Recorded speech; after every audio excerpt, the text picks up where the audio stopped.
ಭಾರತದ ಜನಗಳಾದ ನಾವು ಭಾರತವನ್ನು ಒಂದು ಸಾರ್ವಭೌಮ ಸಮಾಜವಾದಿ ಸರ್ವಧರ್ಮ ಸಮಭಾವದ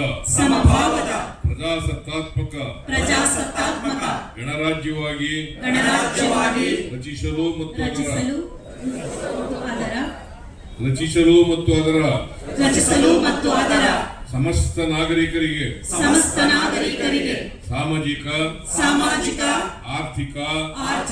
ಮತ್ತು ರಾಜಕೀಯ ನ್ಯಾಯ ವಿಚಾರ ಅಭಿವ್ಯಕ್ತಿ ವಿಶ್ವಾಸ ಧರ್ಮಶ್ರದ್ಧೆ ಮತ್ತು ಉಪಾಸನಾ ಸ್ವಾತಂತ್ರ್ಯ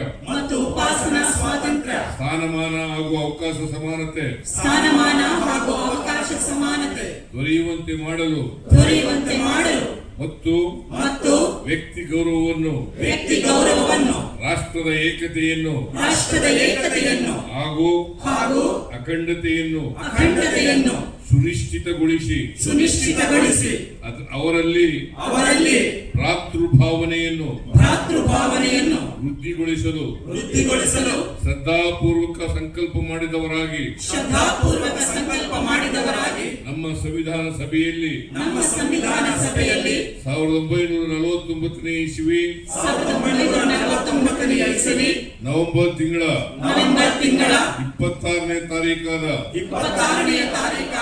ಈ ದಿವಸ ಈ ಮೂಲಕ ಈ ಸಂವಿಧಾನವನ್ನು ಅಂಗೀಕರಿಸಿ ಅಧಿನಿಯಮಿಸಿ ಅರ್ಪಿಸಿಕೊಂಡಿದ್ದೇವೆ. ಧನ್ಯವಾದಗಳು. ಕಾರ್ಯಕ್ರಮ